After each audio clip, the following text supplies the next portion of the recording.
আসসালামু আলাইকুম এভরিওয়ান।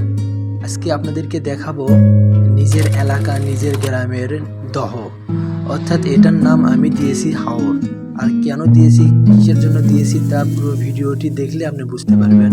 এটা আসলে অনেক সুন্দর একটা জায়গা, এটা আমাদের গর্ব করার জায়গা। আর এইটা পুরো ভিডিও দেখলে বুঝতে পারবেন হাওর কেন বলেছি আমি। আসলে এটা হাওরের থেকে কম কিছু নয়।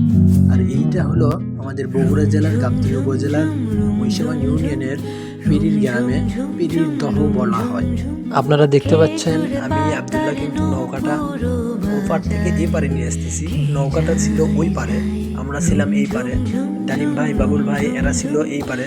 সো এদেরকে নিতে আমরা ওপার থেকে এই পারে আসলাম আর এদেরকে নিয়ে ফেললাম। এই দয়ে আমার অনেক স্মৃতি আছে, ছোটবেলা থেকে অনেক গোসল করেছি, অনেক আনন্দ করেছি বন্ধুদের সাথে। আজ সেই বন্ধুরা এক একজন এক এক শহরে, অনেক বন্ধু বাইরে। সো এদেরকে খুব মিস করি। হারানো দিনগুলো কখনো ফিরে আসে না, আর এটা মেনেই আমাদের জীবন। সো এটা মেনে নিতেই হবে। আমরা অনেক ব্যস্ততার মাঝে যেই দহে অনেক গোসল করেছি, অনেক আনন্দ করেছি। অর্থাৎ এখানে মনে হয় আজ আসলাম, গোসল করলাম বহুদিন পরে। মনে হচ্ছে এইরকম যে কতদিন যাবত এখানে আসি না। অথচ আমার বাড়ি থেকে 2 মিনিট হাঁটলেই দহটা পাওয়া যায়। আমার গ্রামে 2 মিনিট লাগেও না হাঁটতে। তাহলে বোঝেন কতটা কাছে, অথচ সময়ই হয় না।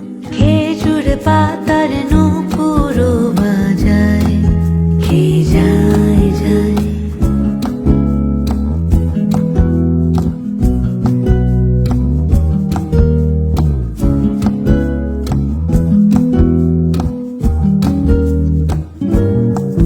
তার ভোরুর ধনুক বেঁকে ওঠে তনুর তলোয়ার, সে যেতে যেতে ছড়ায় পথে পাথর কুচির হার।